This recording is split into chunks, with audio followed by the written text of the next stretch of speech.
പ്രേക്ഷകർ കണ്ടത് ഒരൊറ്റയാൾ പ്രതിഷേധമാണ്. KSRTC പ്രിയദർശിനി ബസ് സമയം മാറി സർവീസ് നടത്തിയതിൽ സ്വകാര്യ ബസ് ഉടമ പ്രിയദർശിനി ബസിന്റെ ടയറിന് മുന്നിൽ കിടന്ന് പ്രതിഷേധിച്ചത് സോഷ്യൽ മീഡിയയിൽ വൈറലായിരിക്കുകയാണ്. ഉപ്പുതറ കട്ടപ്പന റൂട്ടിൽ സർവീസ് നടത്തുന്ന കുട്ടിമാളു എന്ന ബസിന്റെ ഉടമ രാജേഷാണ് സമയം തെറ്റിച്ചു വന്ന KSRTC ബസ് തടഞ്ഞ് പ്രതിഷേധിച്ചത്. കുട്ടിമാളു ബസ് ഓടുന്ന സമയത്ത് കോട്ടയത്ത് നിന്ന് വാഗമൺ ഉപ്പുതറ വഴി കട്ടപ്പനയ്ക്ക് പോകുന്ന പ്രിയദർശിനി ബസ് സമയം തെറ്റിച്ച് സർവീസ് നടത്തിയതാണ് പ്രതിഷേധത്തിന് കാരണമായത്. KSRTC ബസ് വഴിയിൽ തടഞ്ഞ് ചോദ്യം ചെയ്യുകയായിരുന്നു രാജേഷ്. തുടർന്നാണ് KSRTC ബസിന്റെ മുൻചക്രത്തിന്റെ മുന്നിൽ കിടന്ന് രാജേഷ് പ്രതിഷേധിച്ചത്.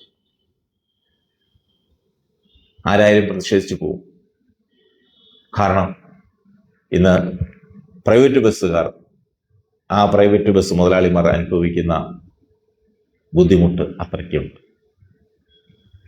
അതേസമയം പ്രിയദർശിനി മൂലം സ്വകാര്യ ബസ് വ്യവസായം നേരിടുന്ന പ്രതിസന്ധിക്ക് പരിഹാരം കാണണമെന്നാവശ്യപ്പെട്ട് വിവിധ സംഘടനകളുടെ നേതൃത്വത്തിൽ ബസ് ഉടമകളും തൊഴിലാളികളും ഇന്നലെ പണിമുടക്കി ധർണ നടത്തി പല സ്ഥലങ്ങളിലും. പ്രിയദർശിനി ആരംഭിച്ചതോടെ സ്വകാര്യ ബസ് സർവീസുകൾ വലിയ പ്രതിസന്ധി നേരിടുകയാണെന്ന വിമർശനം ശക്തമാണ്. അത് വിമർശനം മാത്രമല്ല, അത് സത്യമാണ്.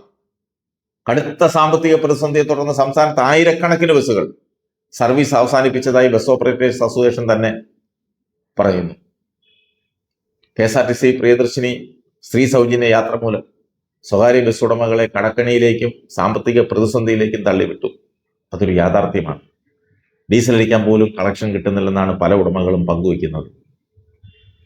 ജീവനക്കാർക്ക് ശമ്പളവും മുടങ്ങുന്നു. പലരും പ്രൈവറ്റ് ബസ്സിലെ ജോലി തന്നെ ഉപേക്ഷിച്ചു പോയി. ഈ സ്ഥിതി മാറണം. സർക്കാർ മുൻകൈയെടുത്ത് ഇതിനൊരു പരിഹാരമുണ്ടാക്കും.